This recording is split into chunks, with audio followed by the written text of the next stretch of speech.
Breaking, latest, Planet 9.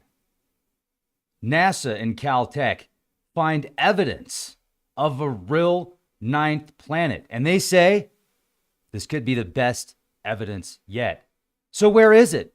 Can I go get my telescope and point it in the sky and observe this massive planet that's estimated to be 5 to 10 times the mass of Earth?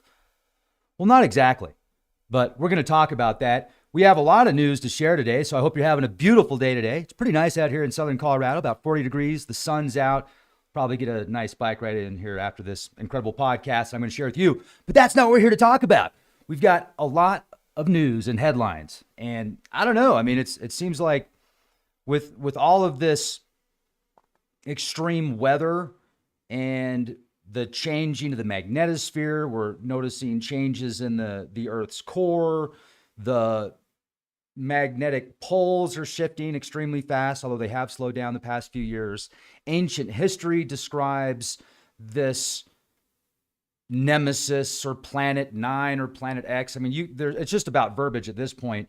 And then we look at the latest science, and the data suggests that about, I don't know, give or take a few million years here, millions of years ago, a astrological body caused the orbits and the planets to move kind of like ping pong, right? Ding, ding, ding, ding. So very interesting. But this is the most recent article that just came out, like hot off the press. We're going to look at it from NASA. Then we're going to go to the Astronomical Journal, evidence for a distant giant planet in the solar system. And we're going to talk about some other news. But before we do, I want to give a huge shout out to today's sponsor. So America, listen up. Are you tired of watching the government gamble with your hard-earned money and retirement savings? I know a lot of people that are. Inflation's out of control. The national debt keeps climbing, and foreign powers like BRICS and illegal immigration are pushing the US dollar weaker and costs of everyday goods higher. And here's the kicker. During Trump's first term, gold prices skyrocketed, doubling in value. That's right, gold doubled. And what if it happens again? Are your retirement savings ready to handle what's coming? This is why you need Orion Metal Exchange. They are America's highest rated precious metals IRA by Retirement Living, and they give you more metal for your money. Imagine converting your IRA or 401k into gold and silver.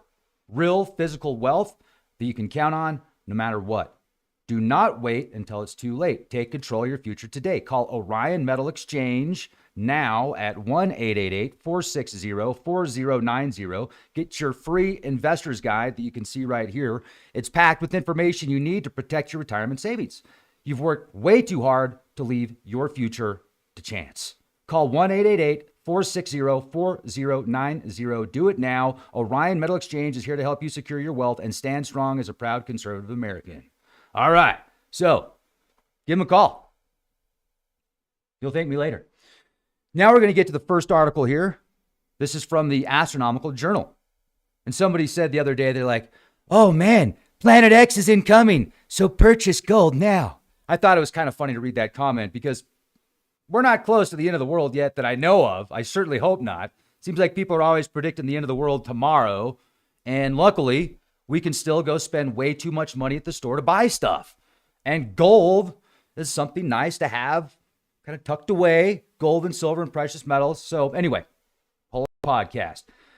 Evidence for a distant giant planet in the solar system, Konstantin Batygin and Michael E. Brown. Let's go to this article. Caltech researchers have found evidence of a giant planet tracing a bizarre, highly elongated orbit in the outer solar system. The object, which the researchers have nicknamed Planet 9. I mean, it used to be called Planet X, but then Pluto gets demoted, so now you can call Planet X Planet 9, and it just doesn't sound as scary, right? Oh, and plus, it's a new discovery. It's about 5 to 10 times the mass of Earth. It orbits about 20 times farther than the sun on average than does Neptune, which orbits the sun at a distance of 2.8 billion miles. In fact, it would take the new planet, it's not a new planet, but they're calling it that, between 10 to 20,000 years to make just one full orbit around the sun. Now, this is where it gets interesting. So, no, we're talking about this. This is like, look, let's go right here. The article that I was looking at is a new article. It's from the 20th or 21st of this month. It's not an old article. It's referencing some older articles, but we're going to talk about the latest information that we have right now. And it appears with the connection of, which I think that we need to consider the possibility of, and thank you for commenting. Thank you. I appreciate that. We got to stay on our game here, folks. Nanu. The Younger Dryas event, which I want to talk about in a minute also, the Younger Dryas event happening approximately 12,000 years ago.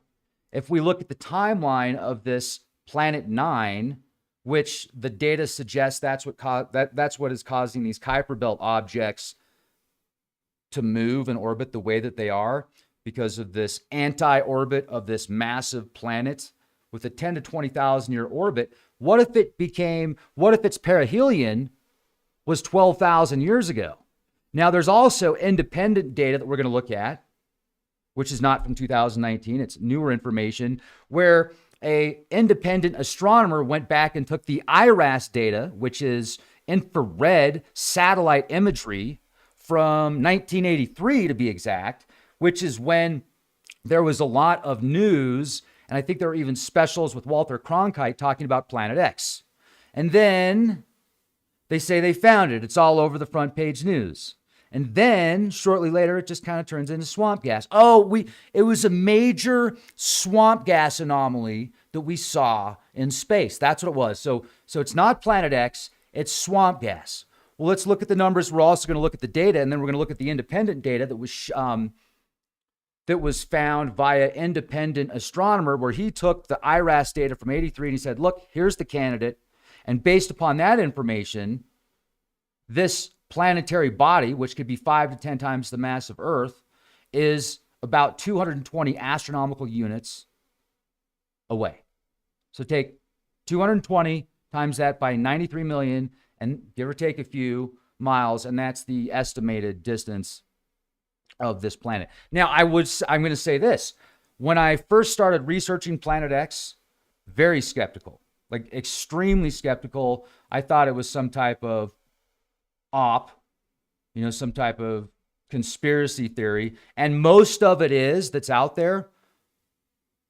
And that's very interesting when you look at people that swear lens flares are Planet X, and you can show them exactly how it's a lens flare, or it's a reflection off of a plastic dome and a web camera, or some type of moisture gets under the plastic dome. And then you see what appears to be this object in the sky in the video, but it's really just a reflection of this moisture in the plastic dome with a cheap web camera. And people swear that it's Planet X or it's Nibiru, and it's not. And I think a lot of people are just addicted to that like rush that they get when they think that the end of the world is going to happen because an incoming planetary body is going to show up. A lot of people like get off on it. They really enjoy it. It feeds their like adrenaline. It's a rush. But with this data and the calculations, as well as, now let's go to this right here. This is from 2016, this in particular. But I think it's important because they're describing in this model, and I'm talking about Badagen and Brown, which Brown is one of the astronomers that helped demote Pluto, by the way.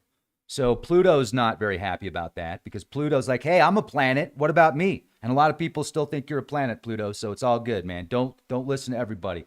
But they demote Pluto in this astronomical group, and they give the reasons why they don't think Pluto's a planet, because it doesn't move stuff out of the way through its orbit. I'll get into more detail in a minute, but you can see that this is showing Kuiper Belt objects. So let me zoom in on this. This is showing Kuiper Belt objects and the orbits around the sun. And based on the data and these orbits, when they took a computer model and said, look, why is this happening? We got to figure it out. They put in a model with an anti-orbit Planet X, or Planet 9, they call it, as you can see right here. And let's just say 10 times the mass of Earth. With this orbit, this anti-orbit, it allows for these computer models to basically match up the orbits as to why they're orbiting the way that they are. And then I started thinking about the Younger Dryas event, timeline of about 12,000 years ago, right? When it started, 11,900 years ago, give or take a few years. If there is, like, clearly there's asteroids and comets, and there's all sorts of evidence of incoming space debris, which could have been flung or thrown our way from other planetary bodies getting closer to the sun. Could it not? If I'm wrong here, please let me know, because this is a working theory, and I'm just taking the latest data and the latest information and attempting to connect the dots, especially with the way right now the Earth changes appear to be highly above normal over the past several thousand years. Then we can look at some of the biblical stuff, some of the ancient records that describe these catastrophic floods that take place. We can look at Göbekli Tepe, and one of the pillars there shows this massive asteroid. And then civilization basically went back from scratch and had to rebuild after that time, although there could have been breakaway civilizations that spawned and continued to thrive and improve and, like, you know, their technologies through the years, while the majority of civilization has to rebuild and start over. And that's when religion became very prominent. That's when different religions and gods and deities and demons and entities became very prominent around the time of the Younger Dryas event, as well as after the time of the Younger Dryas event. So that's very interesting. And if you look at some of the deities referenced in certain cultures, like Apep as an example, that shows this huge snake that's the nemesis to the sun, to Ra, they could also be, that to me looks like a comet or an asteroid. And I think that there's a lot of information that's been lost, because when they shared with us, when knowledge was passed on and shared thousands of years ago, it's far different than what it is today. So we're interpreting things that we don't understand. And there's been cataclysm since then that has taken us back to where, as a civilization, we've had to rebuild and we've lost a lot of this information. Okay, so this is my theory right now, currently on a planet 9, 10 to 20,000 years away, or 220 astronomical units away.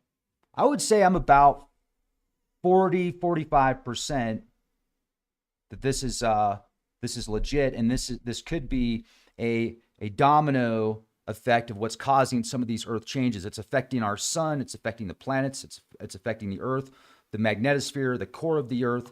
If it's all connected with these magnetic interfaces, that would make sense. So let's go and let's look at the latest headlines. We've got a lot of headlines to share, and I didn't share with you what those were all going to be because I had to get to my file here. Here it is. Okay. So we've got Wired magazine. They just came out with an article, "We tracked the secret police microphones everywhere." Then researchers drill 300-foot hole into Antarctica ice, discovering the oldest ice on Earth. We're going to talk about a secret U.S. military base, which is underground, a couple of them, that have been consumed by chemicals and radioactive waste. One of those is in Greenland. And Russian espionage, question mark. Finnish authorities detain oil tanker Eagle S, linked to Russia's shadow fleet on suspicion of damaging undersea infrastructure in the Baltic Sea. Then we're going to look at the IRAS data from 1983. Astronomer Michael Rowan Robinson revisited the IRAS data for Planet 9 and has found a candidate that meets the criteria. Right now, it's approximately 225 astronomical units from the sun. And to put that into perspective, Pluto is about 39 astronomical units from the sun on average. 1 AU, or 1 astronomical unit, is 93 million miles, or the distance of Earth and the sun. So it's still a long way away. And that's one of the questions I have. Like I said, this is a working theory. If it's 225 astronomical units away, how is that causing such an effect that it's changing the Earth's magnetosphere, It's slowing down the Earth's core.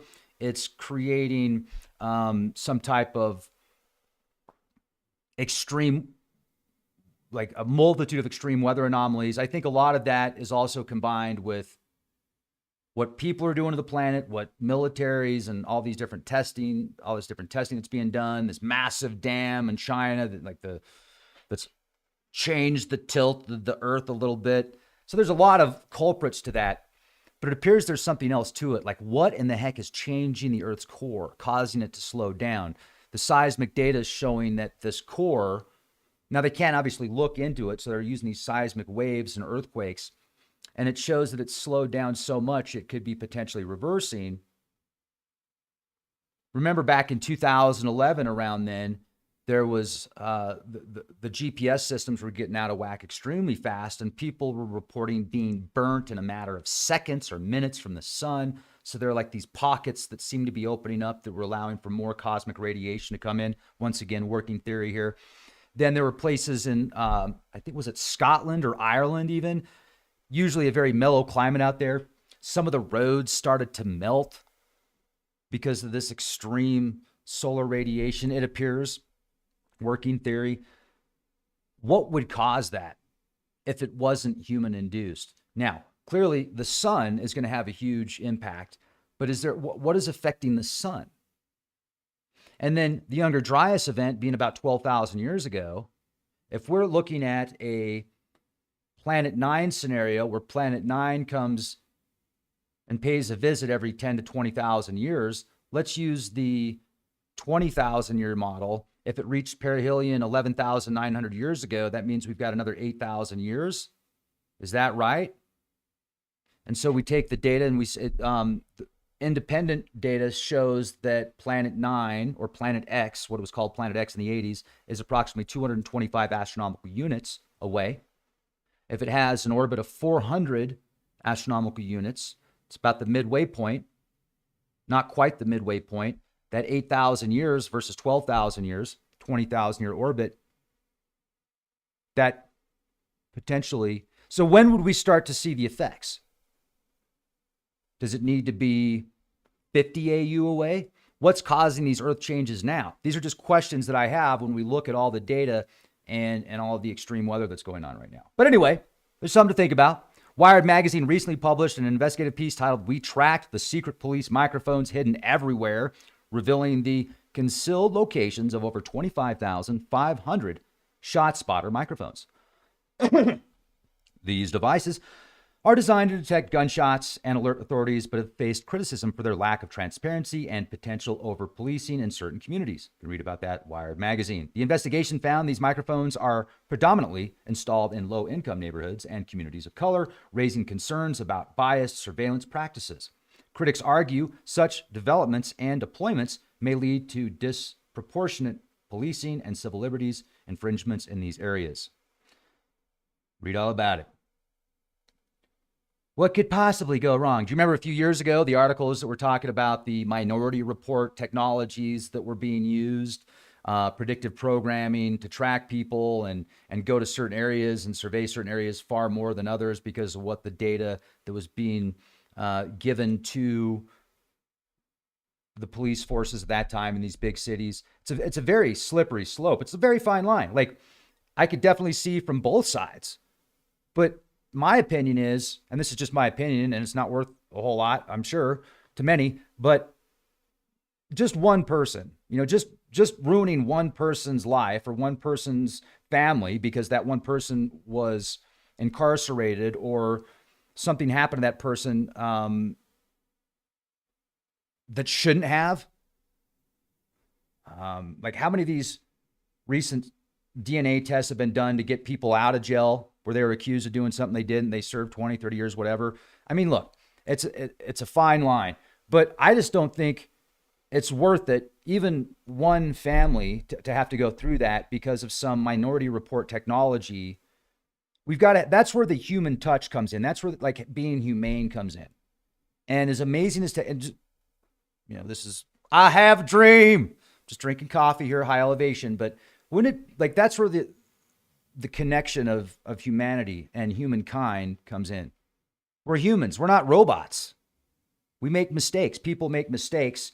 And also, like if you've got that human element and if you've got the technology combined with the human element, that's where I think things can truly thrive. But there needs to be more of a human element in some of these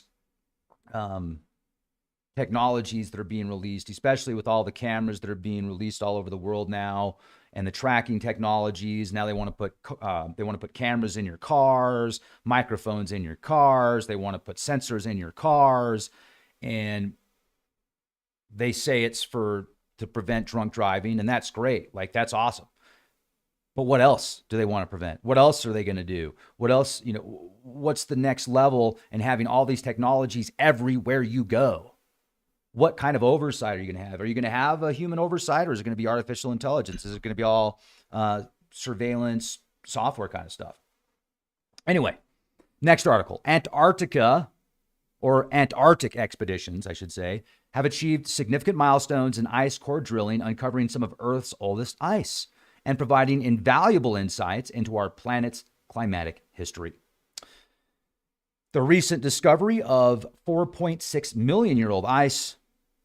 In April of 2024, researchers from the Center for Older Ice Exploration, Caltech, announced the discovery of ice dating back 4.6 million years in the Allen Hills region of East Antarctica.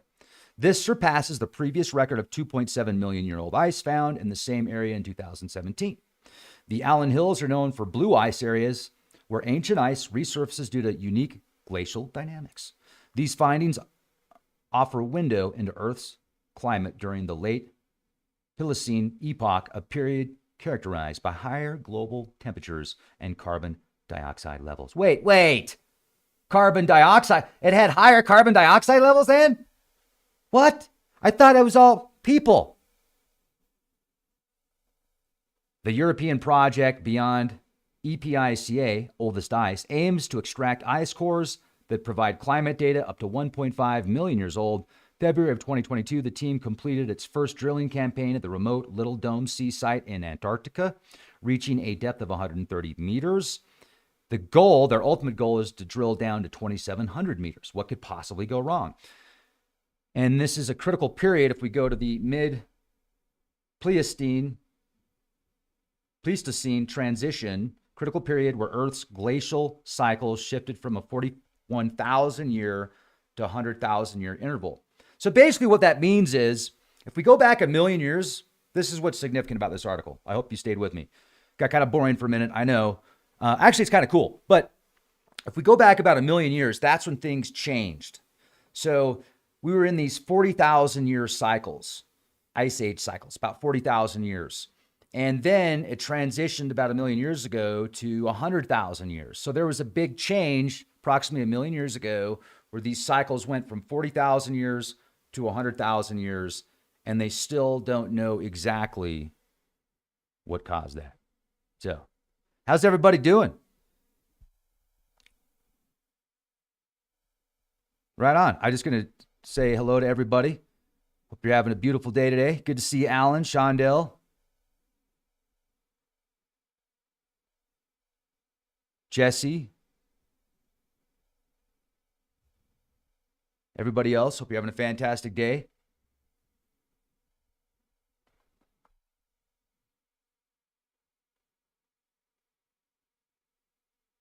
Yeah, this is where it gets interesting. So approximately 1 million years ago, a significant shift occurred in the periodicity of glacial cycles, known as the mid-Pleistocene transition. Before the transition, glacial cycles occurred roughly every 40,000 years. Afterward, the cycles lengthened to approximately 100,000 years, and this shift is still under investigation. It's a big extreme. Yeah, this is fun though. Secret U.S. military bases underground are consumed by chemicals and radioactive waste. Doesn't that sound like fun? During the Cold War, the United States initiated several clandestine military projects, some of which have left enduring environmental challenges due to the chemical and radioactive contamination. You've got Camp Century and Project Iceworm, That sounds like fun. In 1959, the U.S. Army Corps of Engineers constructed Camp Sentry beneath Greenland's ice sheet as part of the covert Project Iceworm.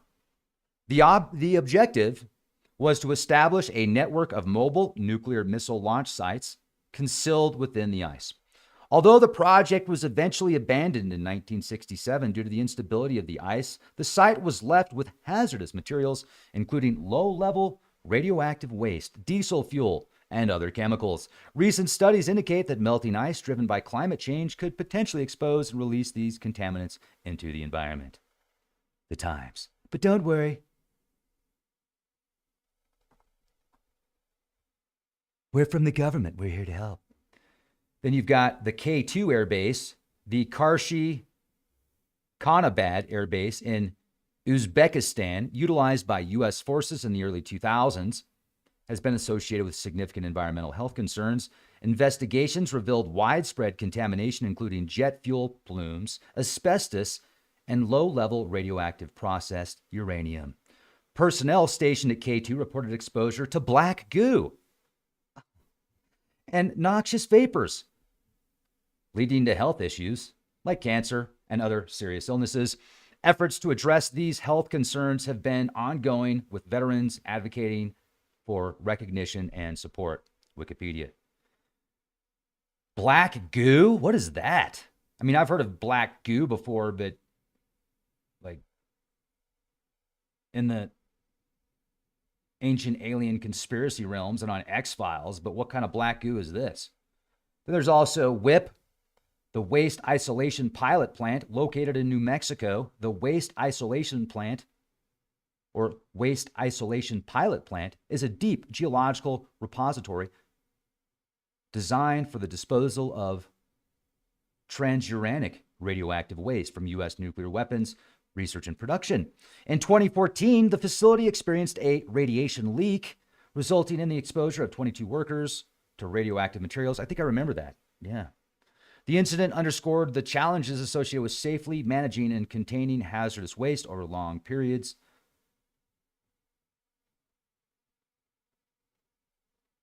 Then there's the Hanford site, located in southeastern Washington state, established in 1943.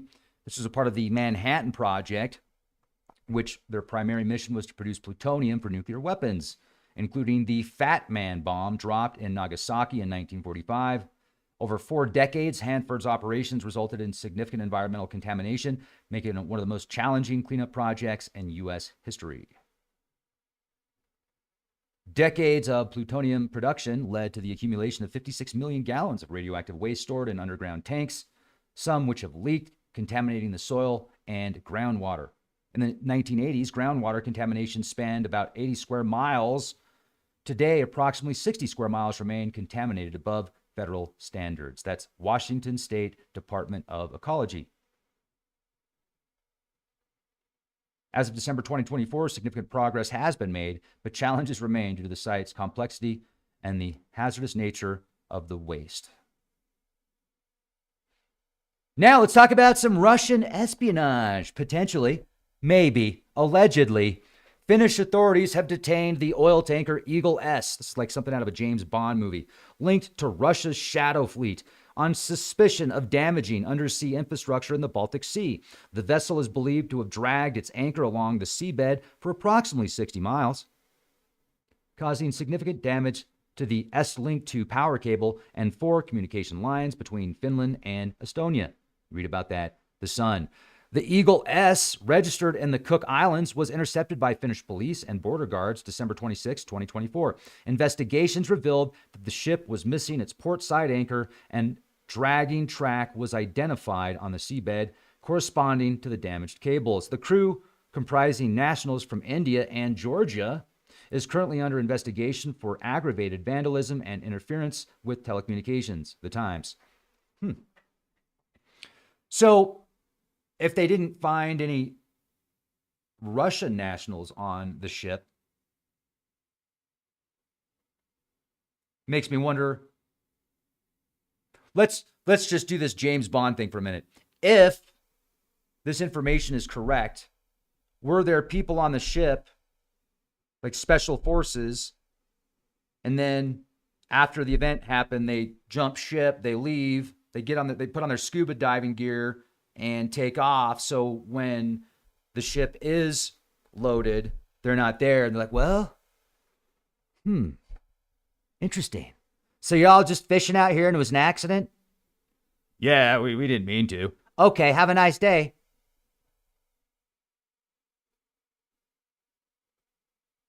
This incident has raised concerns among Baltic Sea nations, prompting NATO to announce plans to increase its presence in the region to safeguard critical infrastructure. The European Commission has condemned the act and is considering additional sanctions against Russia's Shadow Fleet, which is known for operating without appropriate insurance and evading Western sanctions. So the damage to the Est Link 2 power cable, which transmits electricity between Finland and Estonia, caused minimal service disruption. However, the deliberate nature of the sabotage underscores the vulnerability of undersea infrastructure and the need for enhanced security measures in the Baltic Sea. AP News. They should have something over, they should bury these cables, is what they should do. But that would take a lot of time and money and resources.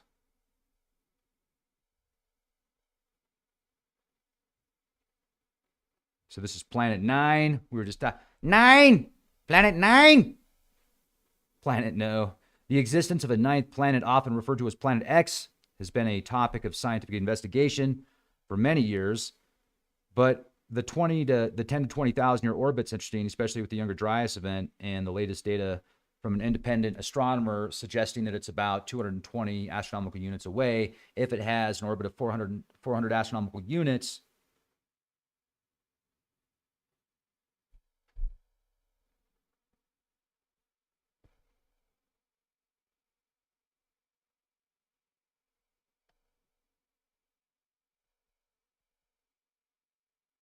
here we go. Boom. This came out the 22nd. So whoever said it was from 2019, this article specifically was updated on the, oh, shoot. It says it was updated on the 22nd, but the picture says it's from the 19th. All right. Now I'm confused. Beavis? Beavis? All right, so is this from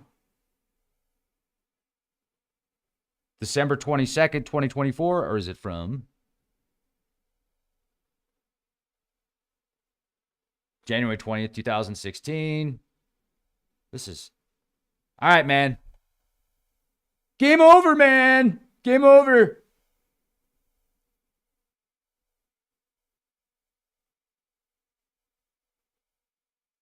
Game on! Game on! Is there a ninth planet out there? We may soon find out. One of these days we'll know. Just give us more money. More money. Continue to give us more money. The Verifies Rubin Observatory will increase the number of known objects circling the sun by roughly tenfold. Okay, great. Spotting new comets, exotic asteroids. That sounds fun. From other stars and perhaps even the elusive Planet 9. The UW's Mario Jurek, professor of astronomy, and Pedro Bernardinelli, postdoctoral fellow in astronomy, are quoted. All right, man. Well, I'm not as excited as I was a minute ago when I thought that this was a brand new article. Whatever. Still pretty cool, though. So what do you think about that? What are your thoughts on Planet 9, Planet X, Planet Zoltar, Planet Woobaroo, Planet Subaru, Planet Unicorns with golden strawberries and rainbows? This is where the fifth dimensional unicorns come from that will save all of humanity from themselves. It will be the battle of the drone unicorns. Each unicorn is... The drones are called unicorns because they're so majestic. And they've got a horn. And the horn is actually an antenna. And that antenna is what connects them to the Starlink. But they look like unicorns. They're friendly unicorns. Autobots, prepare for Megatron. I am Megatron, leader of the Decepticons. Planet X is real. Planet 9 is real. Give me more money and we will find it. I will show you. Just give me billions of dollars and we will tell you more. Maybe. Maybe. I don't know, folks. I'm kind of now, whatever. Whatever. Okay, look, and I mean this kindly, and so please do not take this the wrong way, although many of you might. You're not going to take a photo of Nibiru with your phone unless everybody can see Nibiru. Your phone doesn't have some magical technology that can take a photograph of Nibiru, but astronomers aren't seeing it. There's the only data that we have of Planet X publicly showing where it could potentially be is from the IRAS data that was taken in the 1980s, like 1983, which is infrared satellite in 1980s that it took tons of images.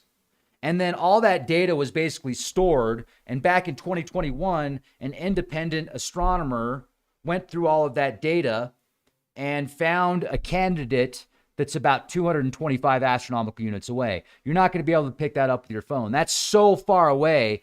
Your phone isn't going to, and I'll prove it to you. Your phone cannot, you do not get a photo of Pluto with your phone. You're not going to get a photo of Neptune with your phone. You might be able to get a photo of Jupiter with your phone, maybe. You could definitely get a photo of Venus with your phone, but all you're going to see is a bright light. It's going to be a bright white light. If you have a telescope, a really nice telescope, you can see the planets like Saturn. You can see the rings of Saturn. You can see Jupiter and the large moons that track Jupiter. You can see Venus. You can see Mars. You can see the big scar on Mars. And you're not going to see Nibiru. If Nibiru was so close that you could see it with your phone, the world would be beyond. You would see lightning bolts that, for example, the Valley Marineris on Mars. The Valley Marineris on Mars is huge. Valley Marineris on Mars. Here, I think I spelled that wrong, but it'll correct it for me here. So I want to show you something. You want to know what it'd be like if we saw Nibiru right now, as an example? The Grand Canyon of Mars, the Valles Marineris, is the largest canyon system in the solar system. It makes the Grand Canyon, it's much larger than the Grand Canyon. It's got about a 2,500 mile width. That's the width of the United States. Or that's the length. Its width is about 120 miles. It has a depth of about 4 miles, which is 22,000+ feet. That's almost like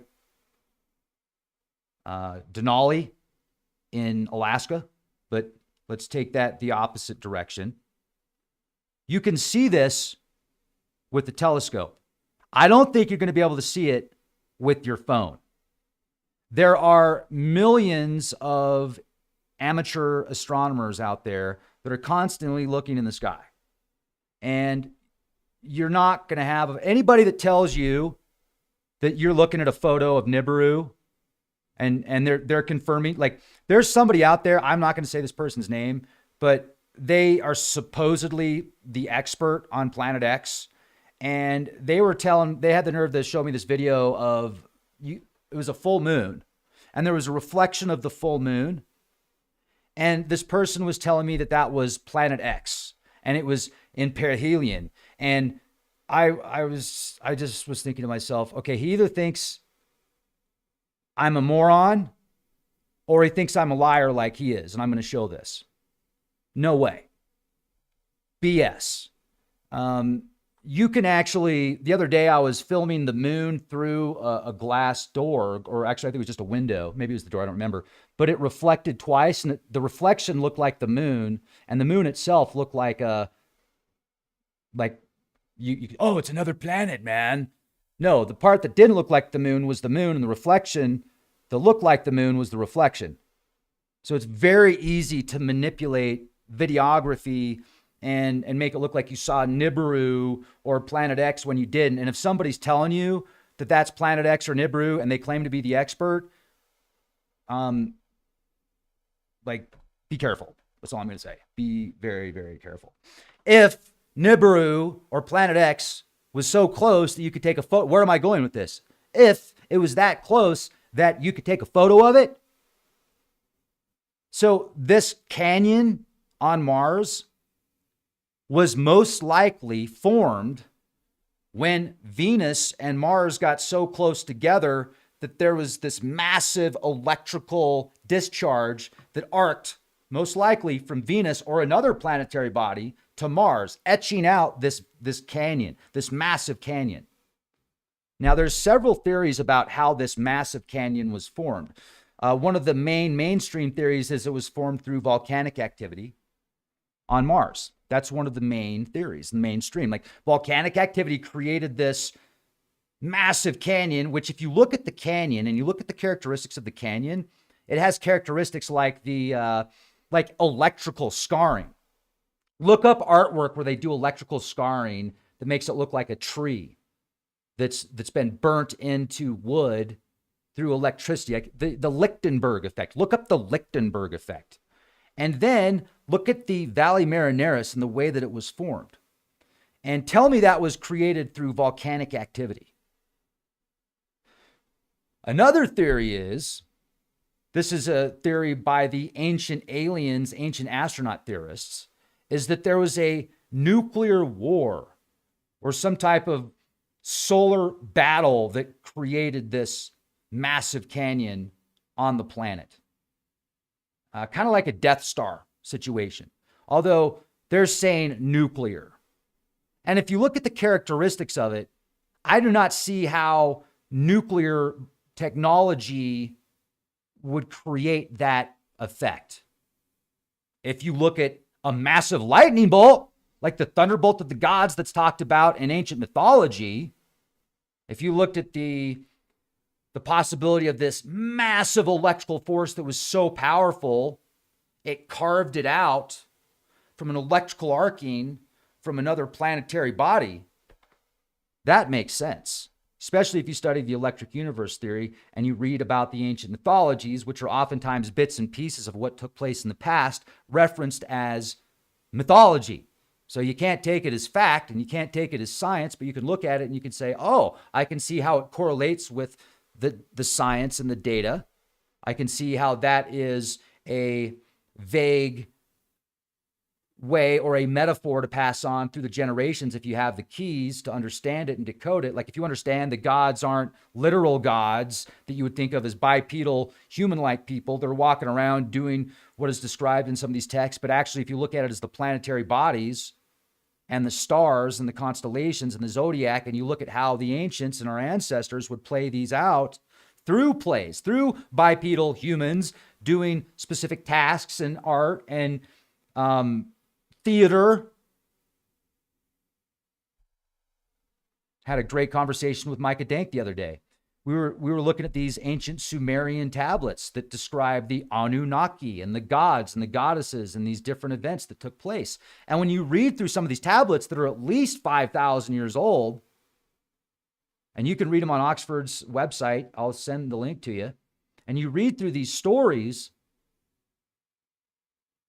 you start to realize, not always, because there's a lot of different stories, but some of them are referencing the zodiac. Many of them, they are referencing the zodiac and what took place in the heavens. So they turn those into plays. And one of the things I was talking about with Micah, that he said that they don't teach this in mainstream academia. They didn't teach him that in college. I said, this is a play. This is a theatrical play, because you read these translations and they'll say the same thing over 3 or 4 times. They'll do it over and over and over. And that is not a document of a conversation that somebody had. It's a song.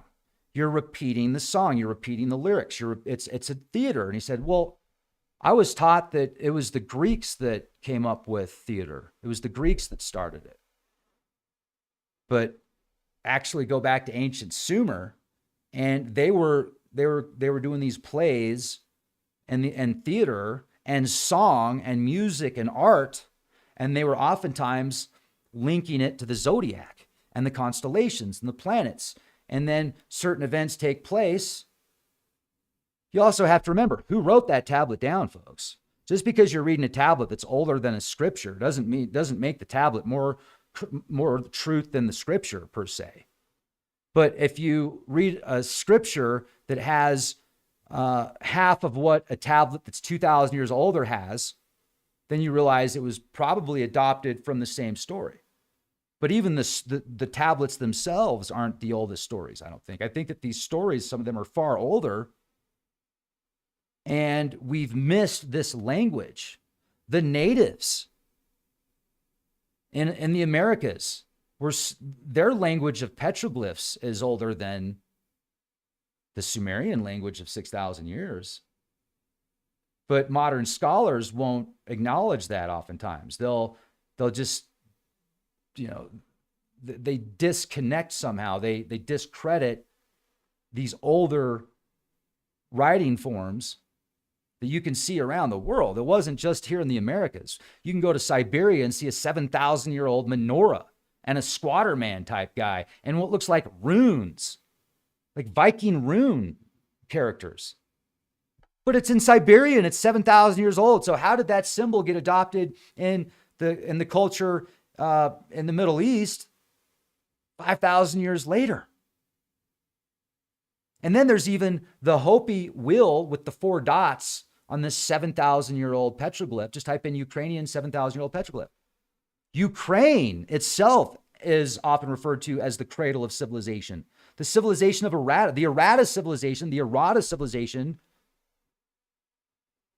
if you read through the Sumerian king list, describes the IRAS civilization before certain Sumerian dynasties. And we can go back and look at Göbekli Tepe, which is 12,000 years old at least.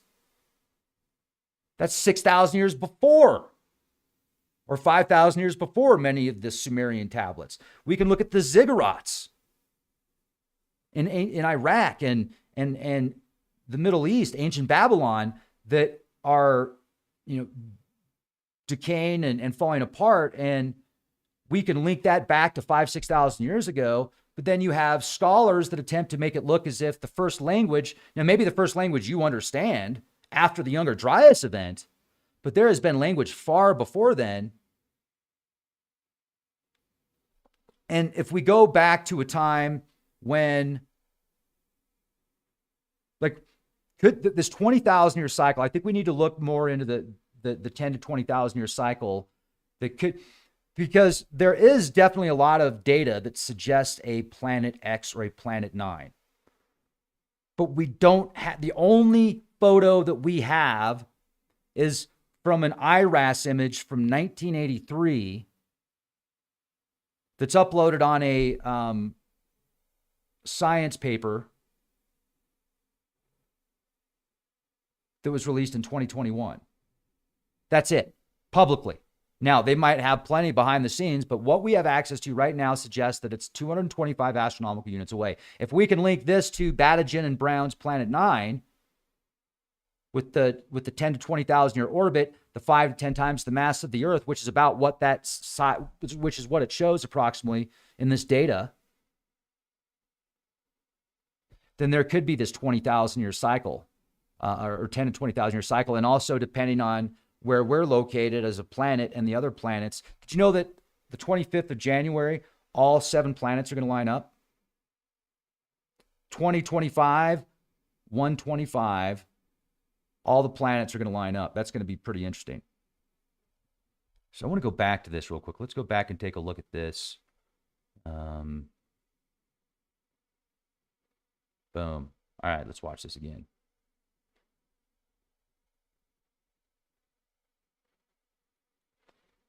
Like, I'm reading through the comments and High Fly's saying definitely was a nuclear war on Mars. I mean, I appreciate your optimism and I appreciate your passion, like you just definitely know, but how do you definitely know? Have you been there to sample the soil yourself? And even if you have you looked through all the science on the soil? Like, there could be an explosion from the sun itself that creates a radioactive element that people will claim to be from a nuclear bomb when it could actually be from the sun. Now, when you get into certain elements like plutonium and such, I don't know all the logistics on that or all the data, but I would say that's you're going to compile a much better argument if you can show me evidence of certain isotopes that, but even then, let's think about this for a minute. Let's say that we do find those isotopes.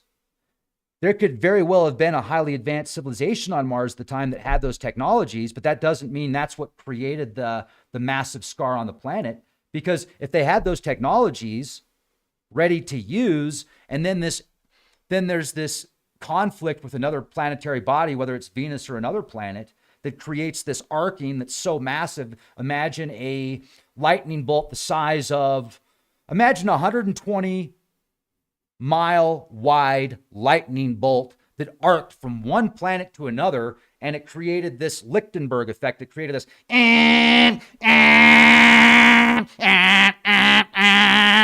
people are like, oh my God. And then even on Earth, people are watching this take place. They can see this arcing from one planet to another, and they're seeing Mars just get obliterated, and they're like, oh my gosh. And then they call Mars the planet of Mars. And then you read the stories about, like in the book of Enoch. Where do you think they came from? What about the camp of Mars? El Cairo. Cairo, that literally means camp of Mars in Egypt. So they gotta leave Mars, and where's the closest place they can go that's anything like Mars? They can go to Earth. So they leave Mars, they come to Earth. The people of Earth that see this, they write about it. It turns into a religion. It turns into some dogma. It turns into heaven and hell and demons and angels. And it could very well be that this massive event takes place. So not only do people have to take off from Mars that have the technology to do so, and they have to go underground, but also the civilizations on Earth are they're seeing this take place. And like, what do we do? Well, they go inside of a cave. They live in a cave because there's so much radiation and exposure from the sun and cosmic radiation because the magnetosphere is weakened so much that they have to live in a cave. Otherwise, they'll get fried. So what's the culprit? Is there a binary star? Is there a nemesis? Is there a planet 9 that makes its way every 10 to 20,000 years, and the side effects, the after effects, are some of the things that we've discussed here today. I'm really looking forward to reading your thoughts. Deep thoughts down by the river. I'm going to drink some coffee. I love Colorado, but it's full, so. I was reading a comment the other day because I follow the governor's Facebook posts, and he brought up this town that has all these mountain bike trails, and I got all excited. And I asked a question. I said, oh, so what are the mountain bike trails like out here? Is it kind of like a mini Moab? And a couple of people were really nice. And this one person just started blasting all these negative comments and like, oh, it's terrible here. It's got this and that. Stay away, stay far away, blah, blah, blah. And I'm like, wow, get a grip. And this person writes back, that I do have a grip. That's my gripe. Liberals, stay away, stay far, far away. And I'm like, who said I was liberal? And so what if I am? No comment. It was like crickets after that. So funny how people get, like, it's really easy for some people to get upset on the internet. It's like, take a deep breath, man. Calm down. Go walk out in nature, bro. Chill out, buddy. Ow, buddy. Got Pauly Shore. Like, how's Pauly doing? He was pretty cool back in the day. Encino Man. Where they lived in the dome. Remember that? Yes. Good to see you, Victor. How you doing? Xavier, Jeff, Mission Control, Dorina. Like, first of all, don't you think, for those of you that are watching and literally think you were taking photographs of Nibiru on your phone, or you've looked at these photos that people are passing around on the internet saying it's Planet X, prepare now, it's going to get so scary. Don't you feel better after listening to what I just said? Like, take a sigh of relief, calm down. It's all right. We can still go outside and we're not. Yeah. So be happy about that. I would think that's a good thing. Now, look, I understand it's kind of a rush when you're thinking, dude, it's Nibiru. It's Nibiru. Like freaking out. Like, dude, what are we going to do? Okay, well, this is what we're going to do. We're going to go out and we're going to buy a bunch of storable food. And then we're going to get a tent at Walmart. And then we're going to get a book on how to survive off grid. Because that's all we needed. I know a place down the street. It's an old mining cave. That's where we're going to go. It's going to be amazing. It's going to be so exciting. Like, I get the whole primal thing. You're like, we're going to go buy a whole bunch of those flint things to start fires with. Yes, that's what we're going to do. We're going to live off the land. It's going to be amazing. Like, dude, money's a good thing. People that are like, oh, money's so bad, man. Like, you can go to the store and buy stuff with it. How cool is that? Like, you don't even have to go out and hunt your food. It's kind of nice. I've got hundreds of turkeys that literally wake me up almost every day. And they're so loud. And people are like, Rex, there's all these turkeys around you for Thanksgiving. Are you going to go get one? I'm like, no, I can go to the store and buy one. It's awesome. These turkeys are so cute. I don't want to hurt one of these cute turkeys. They got families. Now, look, I mean, I'm not vegetarian. I love to eat a good turkey, but there's just plenty of them I can go buy at the store. So if I have to survive off the grid, if I have to go survive by hunting, I'll do what I got to do. But in the meantime, I think it's pretty cool that if I want to go hunt a turkey, I can, but I don't have to. I mean, I almost got destroyed by a turkey once anyway. Remember that earlier this year when I hit a turkey on the highway? I was going home and a turkey slammed into my window like a cannonball. And if I wouldn't have had glasses on, I probably wouldn't be seeing you right now because thousands of glass shards were embedded into my glasses and all over the Jeep. It was literally like a cannonball. And that was a turkey. It was a turkey that flew across, like did its little half fly across the road and smash. And I'm driving home. I'm like half an hour away and I'm driving home and I'm having to like look out the window on the way home because the whole freaking window is just obliterated. People are probably looking at me like, anyway, I'm not going to, yeah, it was, wow. It was intense. Turkeys are tough, like turkeys get a bad rap. Turkeys are pretty tough. Like, what's up, turkey? Turkeys are pretty cool. So I'm just saying it's all right. It's all right to have money. It's all right to work and get money and then go buy stuff with it. That's not bad. I would say money amplifies who you are. People that say money is the root of all evil, I don't necessarily think that. I certainly don't think that's the case, but I love you. And I think if you think that's what it is, then try living without money then. Maybe you could, I'm sure you could figure it out. There's people that do it somewhere. Like there's a tribe, I think in South America that doesn't have money. And they don't have any, that might be an option. Even Amish have money. They don't have electricity, but they got money. So yeah, there's tribes in South America, right? That no outside influence. That might be, but I don't know. They don't necessarily welcome newcomers. Outsiders kind of freak them out a little bit. There's been some stories about that. But Planet 9, here we go. 9. Planet 9. Evidence for a distant giant planet in the solar system. This article is 8 years old, Rex. But I thought it was new, man. What do you think, folks?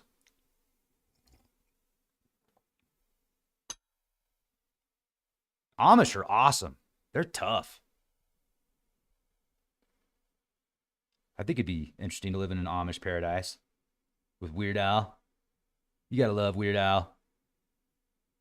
He's a legend. Cake? Did you see that recent video I did? He's like, is it cake or is it my arm? I'm like, no! Yeah. Dorina says, what if we were not on a planet, but on a realm? I mean, what if? Wow, that'd be pretty interesting. A lot of people think we're in a computer simulation. So I would say, though, in the computer simulation, in this 3D model, we are on this planetoid, this sphere. But if you look at it in 2D, because in 2D, it's like a straight line. In 3D, you've got a different dimension, so you could actually see a sphere. And then in the fourth dimension, some people say the fourth dimension is time itself, so it would have to go to the fifth dimension. But you're adding different dimensions and variables. So that's a very deep subject, not down by the river. Seems like we have a troll in the comments. We usually do. Hey, Will, what's up, man? It's a beautiful day.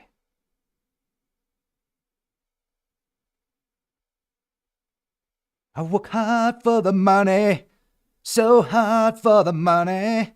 It works hard for the money, so you better treat her right. Or is it he or her, whatever, I don't know. Like, she works hard for the money. That's what it is, yeah. So hard for the money. All right, I'm sorry, I didn't mean to ruin your 1980s favorite song. What's up, Alien Allen? How you doing, brother? Rick, good to see you. It's so amazing how people are so passionate about the whole shape of the Earth thing. Like, it engulfs them. It literally takes over their world. It takes over their reality. It's so fascinating. Relax, man. Take it easy. It'll be okay. And then you could give them all the data and they get mad at you. They don't listen. They just get mad at you. It's not a spinning ball, man. It's not a spinning ball. I can prove it. I read it on the internet, and you're a troll for thinking otherwise. You're a shill, man. Like, do you really? That's what it is. Anything you want to talk about, how do you divert attention? How do you change the subject in the chat? How do you get people to start talking about something else and getting frustrated? Start saying the Earth's flaff. And then there you go. Good job, buddy. Way to go. Oh, I'm not going to follow that guy. You follow that guy. Clearly you do. I can tell by reading your comments.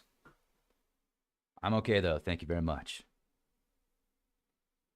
Ooh. Weebison, very interesting. You know, let's talk about this for a minute, because Weebison said, Rex, did you hear about the earthquake in Ohio? Also the one in Canada. There was one in the middle of Lake Michigan a while back. No, I didn't hear about that. But how about the report from a couple months ago where Lake Escota, did I say that right? The airport in the middle of nowhere, Michigan, there was a report at a town hall meeting where somebody was saying, like, somebody a part of the town hall meeting said, don't be alarmed if you see a bunch of trucks pull up. They're from FEMA. And then everybody got alarmed, and then the news comes out and says, oh, well, that's just a potential place. That's not really where they're going. And then independent reporters go out there. My friend Mark goes out there, talks to the security guards. They say, oh, yeah, they're coming. We just don't know when. Now, could the security guard been wrong? Of course. But it's interesting, the back and forth that we get. The location in Michigan, right off the lake, middle of nowhere. And then that's not too far from where many of these sightings have been. If you look at airports, that's not too far from where many of these sightings have been in New Jersey, Connecticut, New York, around that area. Substantial. So something to think about. It's a pyramid, man. It's a pyramid. It's not flat. It's not round. It's a pyramid, man. So to the quantum matrix code. We perceive it through the moon rings of Saturn matrix. It's all far out, man. I don't really understand it, but I'm going to believe it because I read it on the internet. So it must be true. You should follow this guy, man. Follow him. It's a pair. Yeah, rocks are smart. They know all sorts of cool stuff. They've been around a long time. What else we got? What else we got? What do you want to talk about?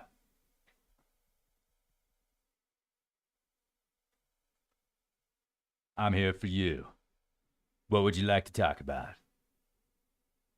Oh, yeah, let's talk about that. Dewitt says, what's up with all these plane crashes? That's a great question. First, it was Aberjan, and then South Korea. And there's been a lot of stuff going on in South Korea, right? Like, how about the president a few weeks ago comes out and declares martial law?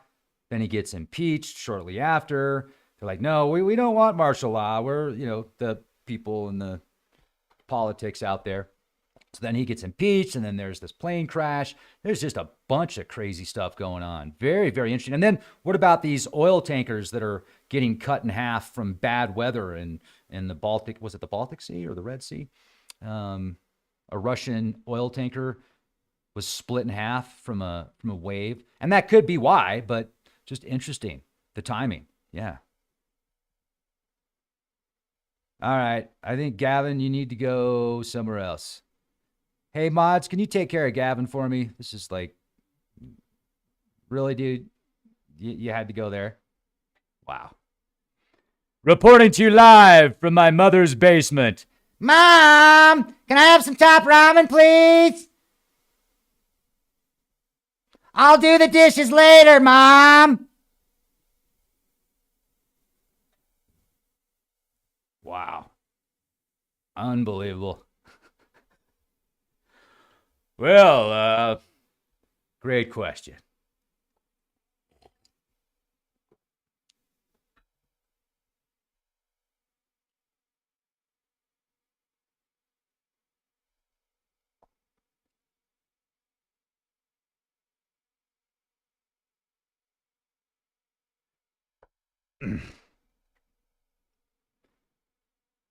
We're out of Diet Coke, Mom. You've been playing video games down there for 2 weeks. It smells like BO down there. Mom!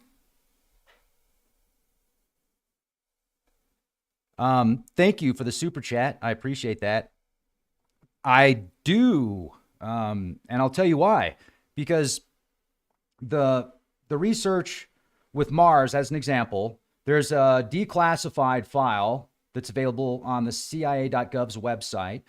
A remote viewing project that was done, I think, in the early this was the year before Total Recall came out, the first edition on film. So it would have been, I think, 1985, right around there. This is one of many, but these remote viewers remote view a massive pyramid on Mars. This massive pyramid on Mars is estimated to be, they think, about 1 million years old. And it describes them, visualizing it, traveling underneath it, going around it. And it was very descriptive. A year later, Total Recall comes out where Arnold, thank you for the super chat again, Arnold saves Mars. And by saving Mars, it's because there's a 1 million-year-old pyramid out there that the miners know about that work on Mars. But if you've seen the film, remember at the very end where there's that giant pyramid? Arnold makes it to the pyramid. He pushes his hand on it, and then it turns the atmosphere into a breathable, habitable atmosphere. Now, whether or not that's the same type of structure that these people remote viewed, if we look at the characteristics of Mars as far as the data suggests that there's more water on Mars than there is Earth. I've seen a lot of photographs from the city of Cydonia as an example, or it's called Cydonia, the 1976 Viking orbiter that was launched into space. They got footage of this region of Mars called Cydonia. And even if you want to believe the computer generated images as being more accurate than that previous photo from the Viking orbiter, where they take computer generated images and attempt to make the face look as if it's pareidolia, let's just put that to the side for a minute and look at all the other characteristics of structures on that region. In that region, you've got the pyramids. You've got a 5-sided pyramid. You have a multitude of what looks like structures. And you would see something similar with Google Earth satellite if we were to do that. Matter of fact, let's do that. Let's pull it up right now. I think we should do that. Cydonia, 1984. Or no, it was 1976. Viking orbiter.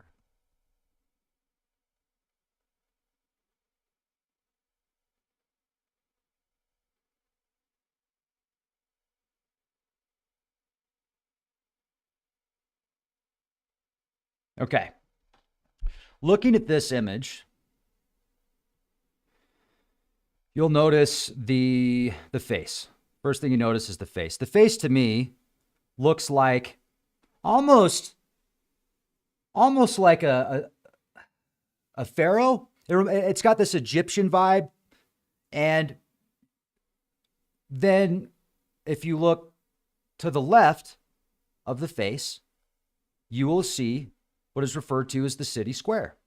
And in this city square, you will, and the Emerald Tablets of Thoth, just so you know, Bones, those weren't written by Thoth. Those were actually written by Doriel in 1930. And you can do some now, I'm not saying they're not great. There's not a lot of great information there, but they were not written by Thoth. And you have to ask yourself this question. If you really think that they're 36,000-year-old Atlantean tablets, how in the heck did they get them to rhyme in English? You read through these tablets and half of them rhyme. You're like, wow, that's pretty cool, man. They rhyme in English too? What was the language like in ancient Atlantis? How did they decode? How did they translate that? That's amazing. Yeah, look, cool information. I've read it. I think that there's a lot of invaluable data that like you can read about in other mystery schools and secret societies and stuff, but it's not actually written by Thoth. I'm just saying. But this is kind of cool because what you'll notice here is what's referred to as the city. And there are many of these structures that appear to be pyramid-like. And then you can take the Fibonacci sequence. I saw Richard Hoagland do a piece on this, and he started it, I think, in the city center with like the Fibonacci sequence, and all of the buildings appear to link up with this with the Fibonacci, if you were to write it out in the way that it circles and stuff. Is really cool. I'm not really saying that the best, but I think you get what I'm saying. So this is called Cydonia, and this has, you can even look at much higher resolution photos, but I just wanted to show you this as an example. And then later computer generated images you can see of the face here. It doesn't look as accurate as this. It looks like, oh, it could potentially be pareidolia. But even if you focus in more on that, the odds of that being pareidolia versus an ancient face, a lot of people much smarter than myself say that the data is strongly suggestive of it being an actual structure.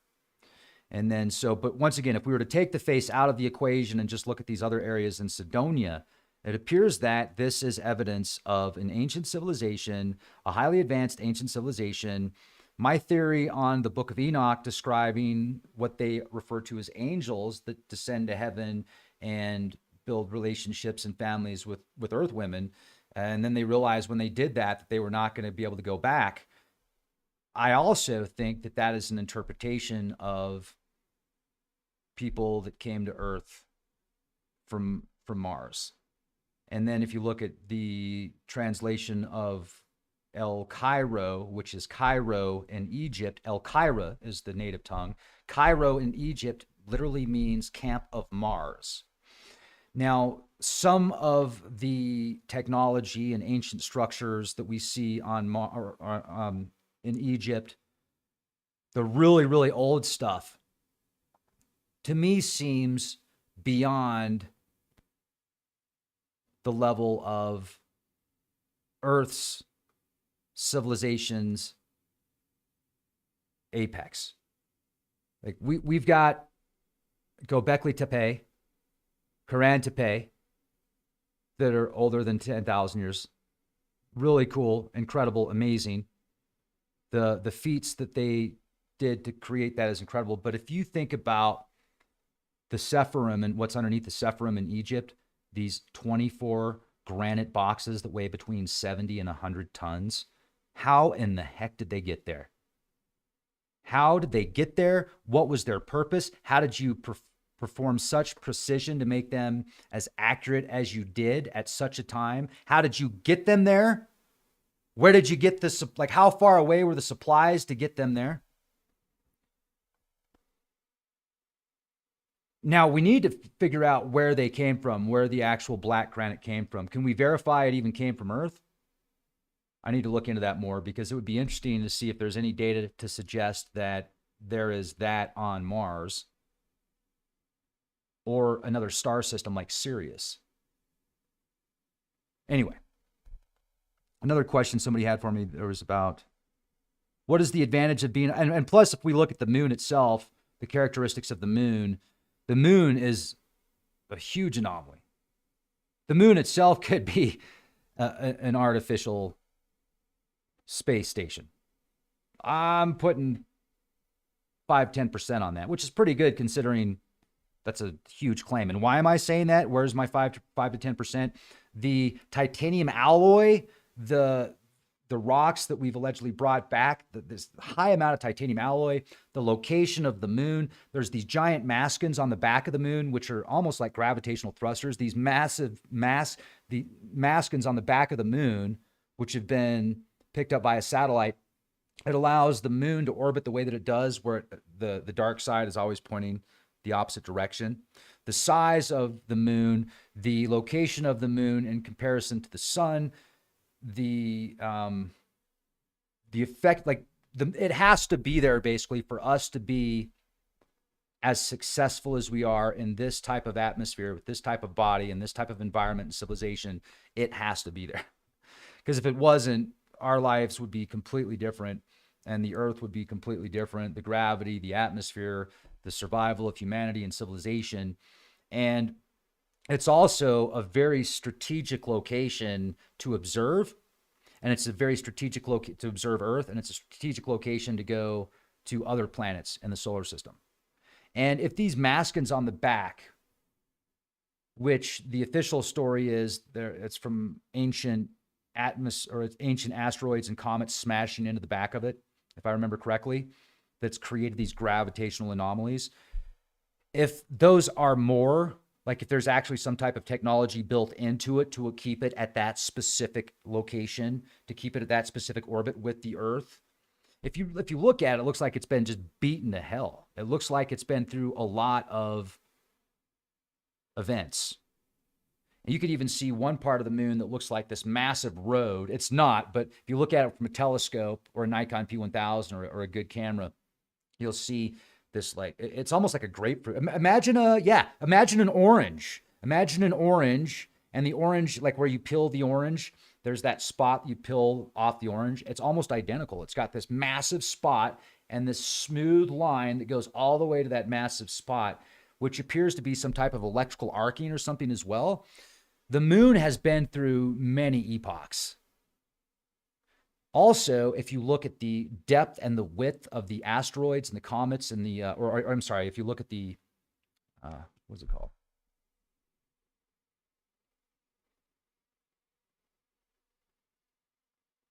Where allegedly asteroids and comets have hit the moon, craters, the cratering, that's what I was looking for, thank you. If you look at the cratering of the moon, the depths are all about the same approximately, and the widths, some of the widths are much larger than others. So it's almost like there's a structure underneath it that prevents it from going any further, or it's just the makeup and the depth of it could be either or. Once again, the ringing like a bell in previous excursions to the moon where they've landed something on the moon, they've observed it ringing like a bell, which is interesting. More recent reports have came out saying that the moon is not hollow, though, based upon the scientific methods that they're using. It would be, there's actually certain craters on the moon. There's certain craters on the moon that would be perfect to build a space station setup. And then you could have like, how about the light that's always on the moon? There's actually this weird anomaly that you can see with your own telescope.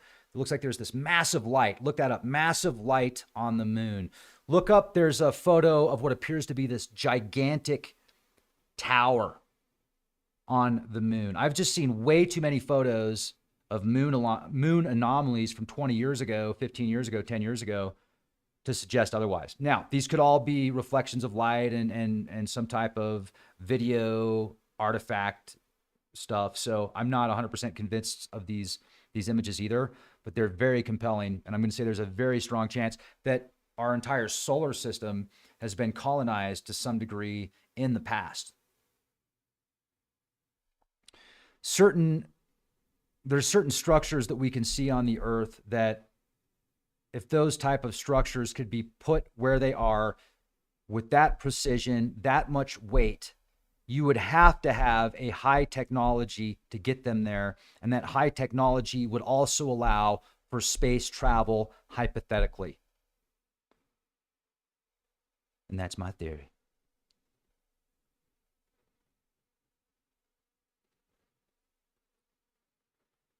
And see, some of these questions, I don't know. Like some of these people that think they're so smart about space not being real, they say stuff like, how do you hear ringing in the vacuum of space? I don't know. Do you? Or do you just think you know? So you read something on the internet, so you just, well, I'm going to stick with that because that sounds right. First of all, I haven't been to Mars that I know about, and I haven't been to these other planets and to the moon. So I can't really say. Have you been there? So all we have to go on is the data that's being presented. I'm going to look at all the data that presents itself instead of just one ridiculous comment about, dude, how do you hear in a vacuum of space? It's a vacuum. You can't hear in a vacuum. Well, I don't know. Maybe you can't. So what's your point? That's what proves it, man. That's what proves the earth is flat. Nonsense. No, it does not. It's just another ridiculous statement that you don't even know what you're saying. Well, I can't hear in a vacuum, so how can you hear in a vacuum of space? You know, I heard space smells like meat, so it must be, it must be right, man. I heard it smells like barbecue beef out there in space. Well, have you been there? How do you know? So, I appreciate that. I appreciate your question. If you really are, like, if you're genuinely seeking the truth and you genuinely want to know, like, that's awesome. I'm all for that. I get things wrong all the time. Hell, I was wrong today when I started this podcast. I was looking at this article that was allegedly from the 22nd of this month, but then when I looked deeper into it, it was just updated on the 22nd of this month, and it came out in like 2016. Okay, I'm wrong. Let's move on to the next thing. But I'm not going to stay stuck in that mindset of, well, you know, I've got this one sentence that proves to me everything because I don't know how you hear in a vacuum. It's just I don't know, but I get it. If you're truly seeking, God bless you, man. Let's quit the ridiculous nonsense about what does that even mean? Will somebody explain to me what that actually means? I really want to know. Okay, how do you cool a spacecraft down in a vacuum? That's a great question. I don't know. Swamp gas? Swamp gas with some Freon? Do I get Freon and swamp gas? Like, what does that even mean? Well, I love my Hoover vacuum. I loved it so much, I wanted to go door to door and sell Hoovers for 3 years. Sir, let me vacuum your house. I will vacuum your house for free. You're going to love this vacuum. Whether or not you buy it, that's okay. I'm going to vacuum your house for free. Do I have permission to vacuum your house? Okay, thank you. Oh, isn't this vacuum great? Sir, let me ask you a question. Do you think you can hear in a vacuum? No? See what I mean? See, they're right. Do you think you can hear in a vacuum? Probably not. Well, let me ask you this. How do you cool a spaceship down in a vacuum? How do you do it? Because we have this technology with our new Hoover where we can do it, but I want to hear you. Do you know? That's right. That proves it. See? We're winning. I knew it. It's flat. Now I'm totally convinced because I can't cool a spaceship down in a vacuum. Because I read it on the internet. It must be true. I'm so convinced now. Everybody, they've been lying to us. They've been lying to us for years. The Earth is actually an octagon. That's right. That's why UFC is so popular. It's an octagon. Step in the ring. Let's go. Check it out. See, I did the trigonometry, and the trigonometry shows that it's an octagon with a pyramid over it. That's right. And do you know what's on top of the pyramid? It's flat. Yeah, they said so. I read it in the Bible. That part where it talks about the four corners. It has nothing to do with the compass being northeast, southwest. No, they're talking about it being a square, man. You're a square. I'm a square like you. Let's be square together. They say square is square. I say square is exciting because the Earth's square, because we're square together. That's right. You know those ancient Masonic maps? They show that it's flat, man. Yep, that's right. I'm convinced. Yeah, I know those photos out there that show the curvature. That's from a fish. That's a fisheye lens, man. It's a fisheye, bro. You can't go to Antarctica. No, you can't. Well, just because you showed me a direct flight from Argentina to Antarctica doesn't mean you can really do it. I know everything, man. Oh, you can go to Antarctica. Oh. No, you can't. Oh, you're just joking. You're silly, man. Like, seriously?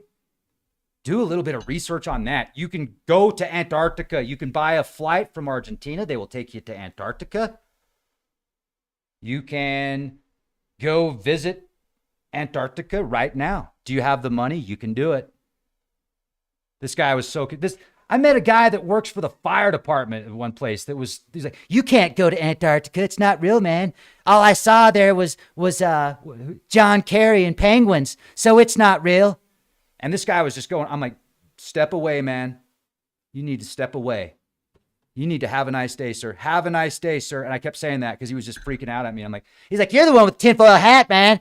I'm like, have a nice day, sir.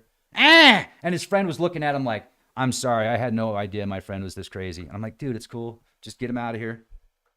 So, at least, I mean, I'm willing to say theory when I get into some of these interesting ideas that I can't prove because I don't have a spaceship yet to take me to Mars to look at this. I can't go get the samples and come back and test them.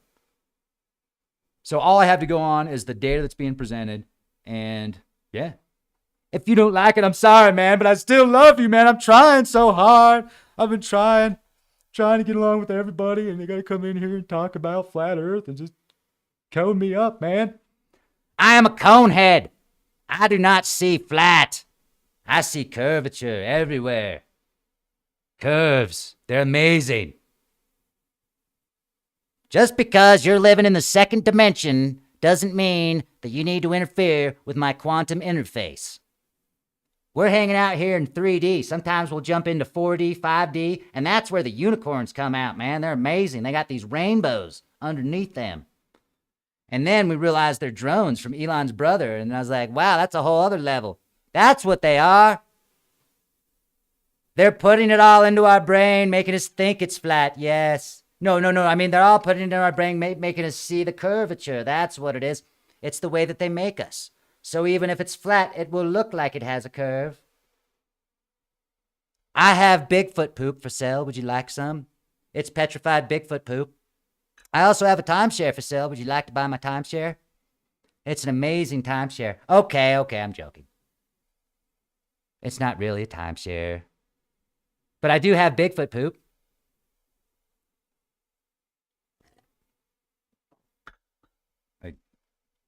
Be careful with your hand gestures too, because if you ever like do something like this with your hands, they'll be like, dude, I knew it. He's Illuminati. It is confirmed. Well, I mean, you can tell by the equipment and the technology that I have that I'm definitely, big money's backing this up, man.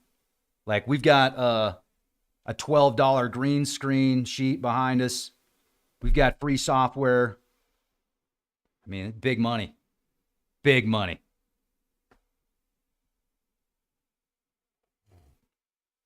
I love the comments in here. And I'm just having fun with all of you. Like, if you think the Earth's flat, that's cool. I'm totally cool with it. Just be nice, okay? Be nice. Have some fun. Lighten up a little bit. No internet trolls were harmed in the making of this podcast. This is all for entertainment purposes only. It's all a live action role play. We're just having fun. Any similarities are pure coincidence. Oh, he's back. The troll's back. He's like, Mom!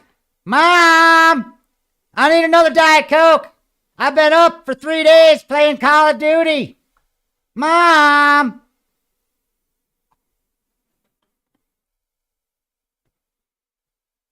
I love this guy, man. You're fun, dude. You're fun. But I am... Have you ever seen... Okay. Like, I was watching a movie the other day, And I was like, oh, it made me think. Have you guys in the chat seen The Cable Guy? That's a spooky show, right? The Cable Guy.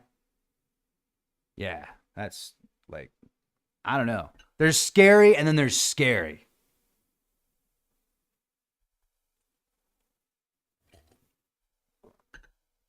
Yeah. Yep. Pretty much. Pretty much. So, anyway, what do we got going on here? Anything else you'd like to talk about?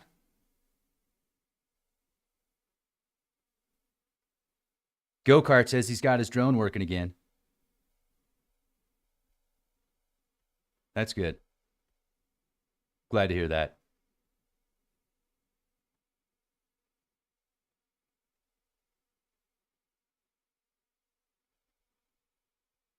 Who's Desert Jesus?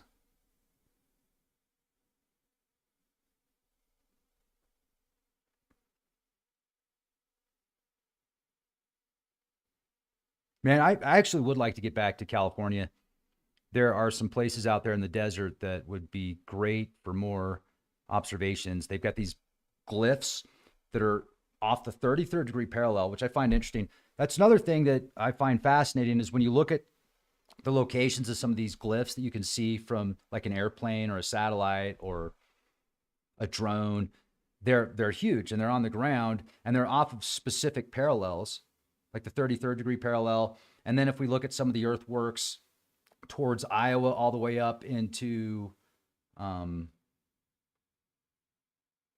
Wisconsin, if I remember correctly, there's a bunch of earthworks out there of these effigies that are built into the ground that are quite fascinating. And the locations, I've wondered before if there was a traveling structure for travel, were they using the ley lines like as well? They would build their cities and their towns off of like the 33rd as an example. The initial builders, if we were to go back to our origins, possibly, just something to think about.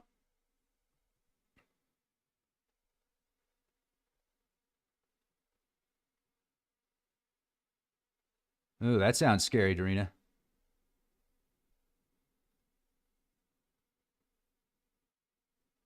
Elderberry says, I was stationed at Patrick in the days we launched space shuttle after space shuttle. A lady told me that was all faked. Yeah, that's because she read it on the internet, man.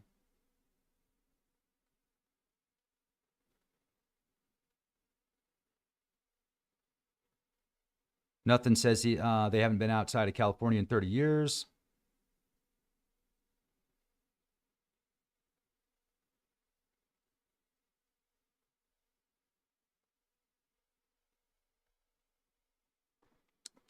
And if you're just joining us, we were talking about the information that we've got in reference to Planet 9. Go back here. This is the most recent article that I could find. They're basically asking for more time to find the elusive Planet 9 because this is what's going to find it, folks. It's the Verifies Rubin Observatory. If it's what they found in the 80s with the infrared stuff, like with a satellite in space with infrared, they find it in the 80s, but then this is just allegedly, then they could basically, well, maybe we found it. I don't think we found it. No, I don't think we found it. We need more money. We need a bigger telescope because we'll eventually find it. It's a great way to, keep people on the end of that stick with that carrot at the end of the stick. So, no, I haven't looked into that. Yeah, Utah is one of my very favorite places to, it's like, I love Utah. Utah and Colorado are the best. For sure. It does look like another planet. Oh, okay. So for those of you that are just joining us, we were talking about the Planet X, Planet 9 hypothesis. And it started off with, we're looking, well, let's go back to the orbit here. We'll jump on over to the orbit. So there are computer models that were done after Pluto gets demoted with this round table of astronomers based upon the updated outline of what makes a planet. Pluto gets demoted. These dwarf planets are discovered like Sedna. And then they go back and they calculate the orbits and the trajectories of these Kuiper Belt objects. I'll be playing this while I'm talking about it. And by doing so, it suggests, so they tried these different models to figure out how these orbits are the way that they are. And they had to put in a planet going the opposite direction with an orbit of 10 to 20,000 years, approximately 5 to 10 times the mass of Earth, which the computer models show would account for these strange orbits in the Kuiper Belt. And that's what they explain in this graph right here, that it would be an anti-orbit. So it's going the opposite direction, and it's got a perihelion of, what do they say? I have that pulled up here also. What was it? I'll get to that in a minute. But right now, okay, so this is what makes it very interesting. The clustering has a probability of 0.007% due to chance. I wish I would have showed this at the very beginning of the podcast, that part right there. That's what makes this so significant. 0.007% chance that the orbits are the way that they are, unless you take this Planet 9 hypothesis with the anti-orbit, and then the computers show up and it all matches up. This is the best theory yet as to the calculation of the planet's orbits, the Kuiper Belt objects, and there's also centaurs out there that are orbiting in a specific fashion, which would also link up to this Planet 9 anti-orbit, mass of 5 to 10 times the size of the Earth, an orbit of 10 to 20,000 years. Then we were talking about the Younger Dryas event 11,900 years ago approximately, which I think could potentially have something to do with this planetary body if it's accurate, and that's if. Percentage-wise, I don't know. But what's interesting, here's where I'm very skeptical about this. And what makes me skeptical is we go back to the 80s, and the mainstream news was basically saying the same thing about Planet X. We think we found it. We found it. It's a Jupiter-sized planet. It's past Pluto. We think we found it. We're going to launch some infrared satellites out there and see if we can pick this up. So that's what they do. And then hits the mainstream news, front page, Walter Cronkite, Planet X, Planet X, Planet X. And then it's not Planet X. It's most likely just some space dust that looks like a massive planet that we captured. So then it gets, then there's other people that come out and talk about it, and they get discredited by different astronomical governing bodies, etc. But here's what's interesting. Read what they were saying about Planet X 50 years ago and about what they're saying about Planet 9 now. And it's almost, to me, in my opinion, it's like they're using the same script. So I think there could definitely be a Planet X. I think that could potentially be what is causing some of these major shifts in the climate and the core slowing down, the magnetosphere weakening, just these more extreme events. Some of them I think could potentially, once again, I don't know, I'm just guessing here, could potentially be linked to this Planet 9. But if it's 225 astronomical units away and it's causing this much effect already, and that's what makes me very skeptical. So actually, even rethinking that in my head while I'm talking to you, if this thing's 225 astronomical units away and it's already causing the Earth's core to slow and it's already causing all these huge changes, imagine what it'll be like when it's even closer, if that's the scenario. So I don't know.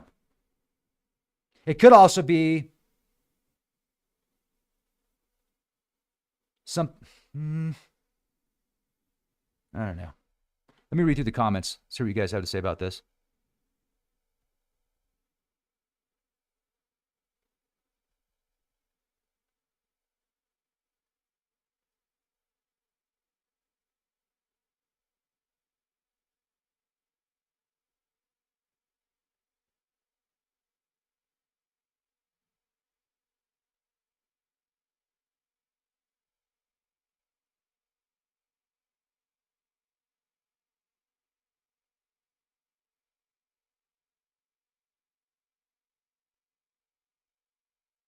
Okay.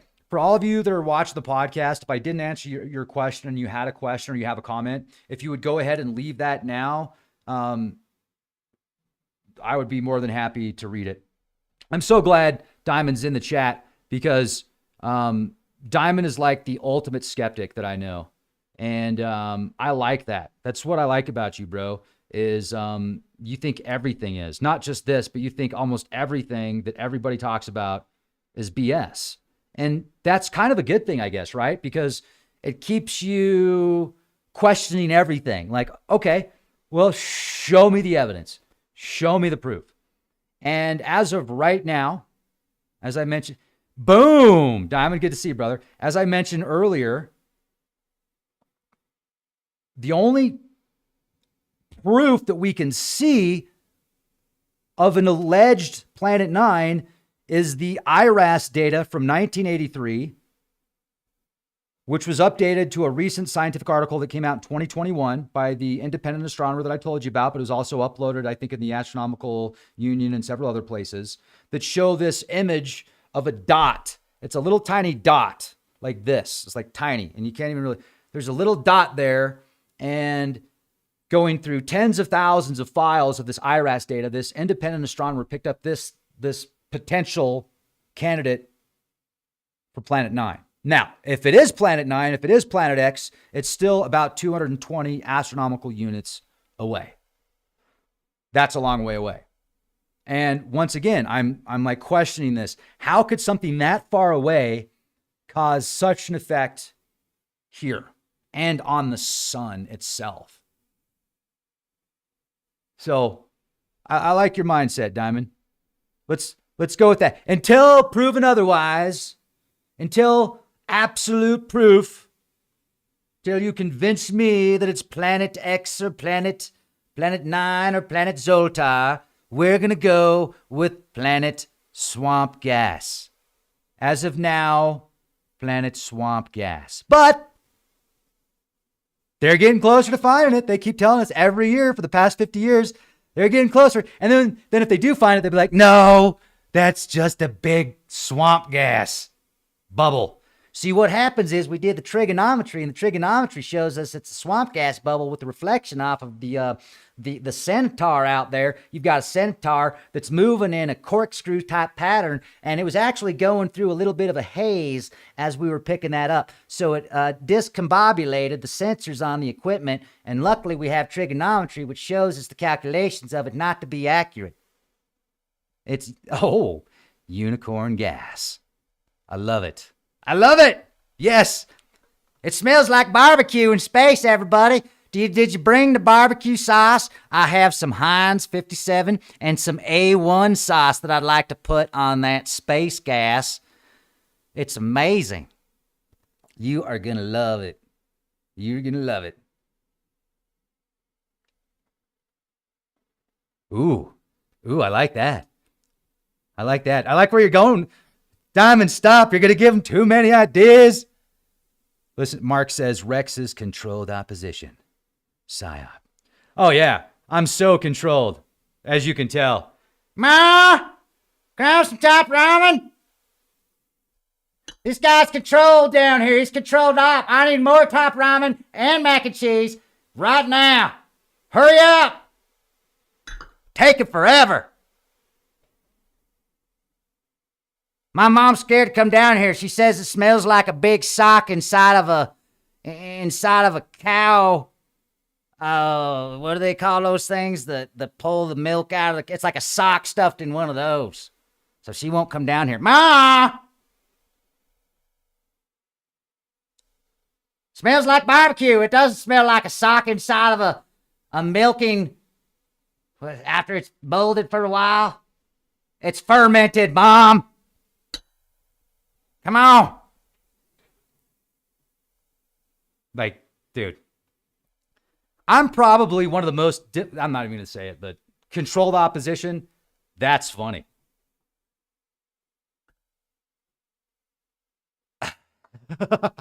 The things that I want to say right now, but I'm just going to be nice. I'm just going to be nice. I love you.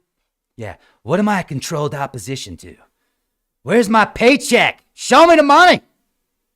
Rex, we would like to pay you $20,000 to be controlled opposition. What's my opposition? Well, we're still thinking about that. We'll let you know. $20,000? I won't even have to. I can go to Sizzler then.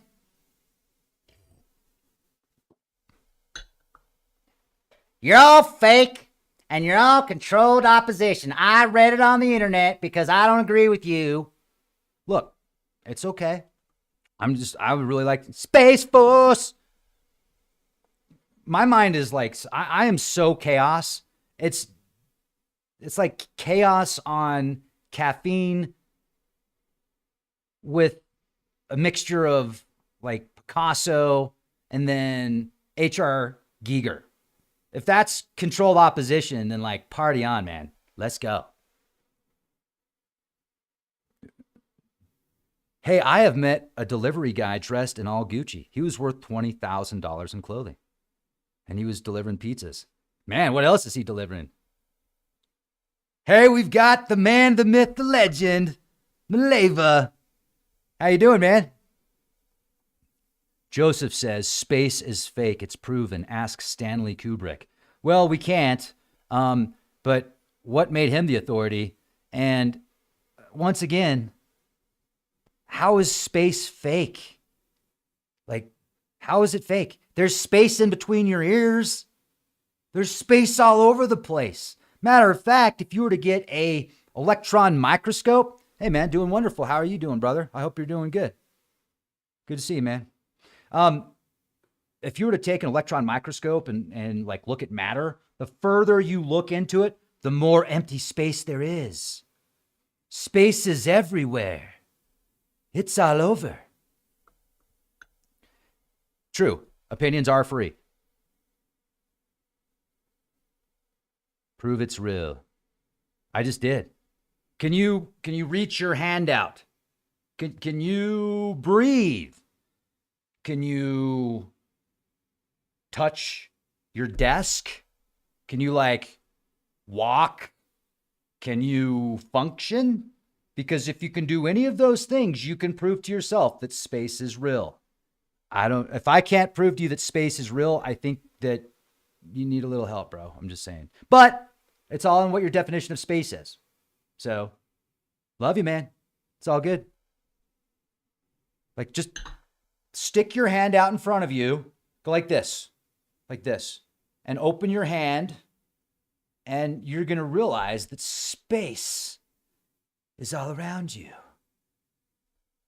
But I can't hear a vacuum in space, man. I can't cool a spaceship in a vacuum either. And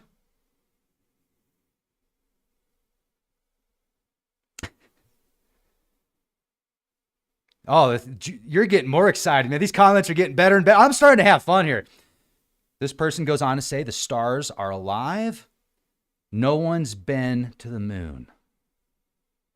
And I'm controlled opposition? You got me, dude. You got me. Ma! What's taking you so long?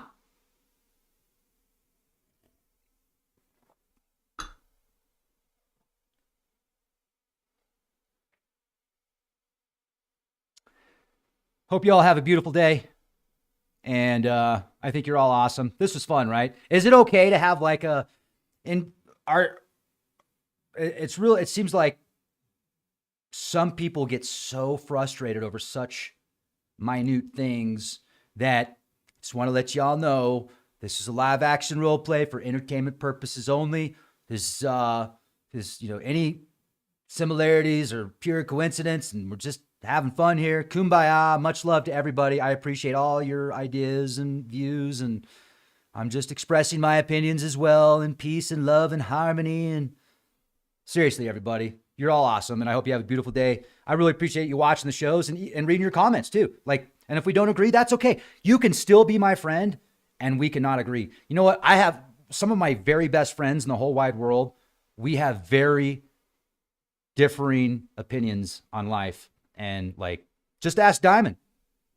Diamond and I, we're awesome friends. We're like spirit brothers, but we fight like brothers too. Like there's so much stuff that we don't agree on, but that's okay. We learn from each other and we learn from our differences.